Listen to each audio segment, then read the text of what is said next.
क्या आपने कभी सोचा है कि स्टीम इंजन का असली आविष्कार किसने किया? क्या ये सचमुच जेम्स वॉट थे, जैसा कि ज्यादातर किताबें बताती हैं, या इंडस्ट्रियल रिवॉल्यूशन के धुएं के पीछे कोई और गहरा रहस्यमय किस्सा छिपा है? ओल्ड टॉपिक में आपका स्वागत है, जहां हम इतिहास के कोनों से भूले हुए सच को डिस्कवर करते हैं। चलिए शुरू करते हैं। जब हम स्टीम इंजन के बारे में सोचते हैं तो एक नाम सबसे ज्यादा सुनाई देता है, जेम्स वॉट। 18वीं सदी के आखिर में स्टीम इंजन में क्रांति लाने का श्रेय उन्हें दिया जाता है। वॉट को आधुनिक उद्योग का अगुआ माना जाता है। उनका नाम पावर की यूनिट वॉट में अमर है। लेकिन क्या वह स्टीम इंजन के असली आविष्कारक थे? इसका जवाब देने के लिए हमें बहुत पीछे जाना होगा, पहली सदी ईसवी तक। अलेक्जेंड्रिया के प्राचीन शहर में हीरो नाम के एक यूनानी आविष्कारक ने एक डिवाइस बनाई जिसे एओलिपाइल कहते थे।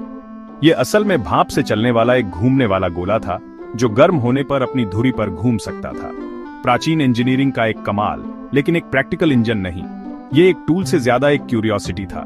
फिर भी इसने दुनिया को दिखाया कि भाप को गति के लिए इस्तेमाल किया जा सकता है, इंडस्ट्रियलिस्ट्स के कोयले को छूने से बहुत पहले। 17वीं सदी में फायरे बढ़ते हैं और हम थॉमस सेवरी नाम से मिलते हैं। 1698 में सेवरी ने एक डिवाइस का पेटेंट कराया जिसे उन्होंने द माइनर्स फ्रेंड कहा। इसने खानों से पानी निकालने के लिए भाप का इस्तेमाल किया, जो उस समय की एक बड़ी समस्या थी। लेकिन सेवरी के डिजाइन की कुछ लिमिटेशंस थीं। यह गहरी खानों को हैंडल नहीं कर सकता था और इसे जितने प्रेशर की जरूरत होती थी उसकी वजह से इसमें धमाका होने का खतरा था। फिर भी सेवरी के काम ने फायरे आने वाली चीजों की नींव रखी। कुछ ही सालों बाद 1712 में थॉमस न्यूकोमेन नाम के एक लोहार और इंजीनियर ने सेवरी के आइडियाज पर काम किया। उनके डिजाइन में एक पिस्टन और सिलेंडर था जो ज्यादा एफिशिएंट और सेफ था। न्यूकोमेन इंजन शुरुआती खनन उद्योगों, खासकर इंग्लैंड में, का वर्क हॉर्स बन गया। यह धीमा और भारी भरकम था, लेकिन यह काम करता था। पहली बार भाप सिर्फ एक नई चीज नहीं थी, यह एक प्रैक्टिकल फोर्स थी। फिर 17वीं सदी के बीच में जेम्स वॉट आते हैं। ग्लासगो यूनिवर्सिटी में इंस्ट्रूमेंट मेकर के तौर पर काम करते हुए वॉट को न्यूकोमेन इंजन का एक टूटा हुआ मॉडल मिला। जैसे ही उन्होंने इसका अध्ययन किया, उन्होंने इसकी इनएफिशिएंसी पर ध्यान दिया। इंजन बहुत ज्यादा भाप और ईंधन बर्बाद करता था। वॉट की जीनियस स्टीम इंजन का आविष्कार करने में नहीं थी, बल्कि इसे नाटकीय रूप से बेहतर बनाने में थी। 1765 में उन्होंने एक अलग कंडेंसर पेश किया, एक ऐसी खोज जिसने ऊर्जा और ईंधन बचाया। इस एक सुधार ने स्टीम इंजन को बड़े पैमाने पर इंडस्ट्रियल यूज के लिए ज्यादा फायदेमंद बना दिया। फैक्ट्रियां, मिल्स और रेलवे उभरने लगे जो वॉट के मॉडिफिकेशन से चलते थे। लेकिन यहाँ ट्विस्ट है, वॉट की ब्रिलियंस के बावजूद उनका इंजन आखिरी शब्द नहीं था। दूसरे आविष्कारक जैसे रिचर्ड ट्रेविथिक और जॉर्ज स्टीफेंसन ने स्टीम टेक्नोलॉजी को फायरे बढ़ाना जारी रखा। ट्रेविथिक ने हाई प्रेशर इंजन डेवलप किए जिससे पहले स्टीम पावर्ड लोकोमोटिव बने। स्टीफेंसन ने इसे और फायरे बढ़ाया, 1829 में प्रसिद्ध रॉकेट लोकोमोटिव बनाया।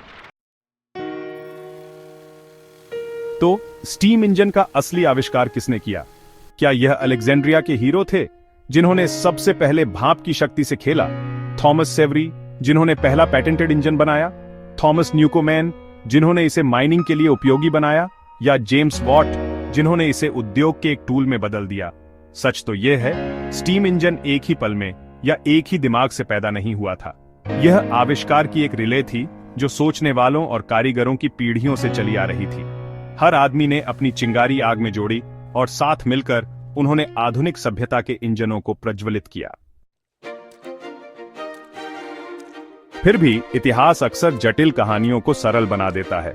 किताबें क्लैरिटी के लिए उत्सुक अक्सर सिर्फ वॉट का नाम लेती हैं। मूर्तियां और पट्टिकाएं उनका सम्मान करती हैं, लेकिन दूसरे सेवरी, न्यूकोमेन, यहां तक कि हीरो गुमनामी में खो जाते हैं। क्या यह ठीक है? शायद नहीं, क्योंकि अगर हम और गहराई से देखें तो हमें पता चलता है कि वॉट ने भी दूसरों का बहुत कुछ लिया था। उदाहरण के लिए मैथ्यू बोल्टन के साथ उनकी पार्टनरशिप बहुत जरूरी थी। बोल्टन के बिजनेस स्किल और फंडिंग के बिना वॉट का इंजन शायद कभी वर्कशॉप से बाहर नहीं निकल पाता। और यहाँ कुछ और भी दिलचस्प है।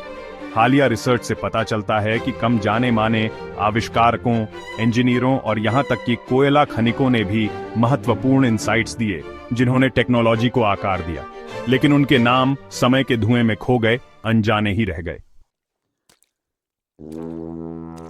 यह एक बड़ा सवाल उठाता है, और कितनी महान इन्वेंशंस की ऐसी ही कहानियां हैं जहां क्रेडिट सबसे लाउड, सबसे अमीर या सबसे पॉलिटिकली कनेक्टेड को दिया जाता है, बजाय असली आविष्कारकों के। स्टीम इंजन का रहस्य सिर्फ गियर्स और पिस्टन के बारे में नहीं है, ये यादों के बारे में है, लिगेसी के बारे में। हम किसे याद रखते हैं और किसे भूल जाते हैं। तो अगली बार जब आप जेम्स वॉट का नाम सुने तो याद रखें कि वह कई लोगों के कंधों पर खड़े थे, कुछ जाने माने, कई अनजाने। स्टीम इंजन एक अकेली इन्वेंशन नहीं थी, यह सदियों, महाद्वीपों और संस्कृतियों के दिमागों का एक मेल था, और शायद, बस शायद, स्टीम इंजन का असली आविष्कारक खुद समय था। ओल्ड टॉपिक देखने के लिए धन्यवाद, जहां इतिहास फुसफुसाता है और हम सुनते हैं। अगली बार तक अतीत पर सवाल उठाते रहें, क्योंकि सच जितना हम सोचते हैं उससे पुराना है।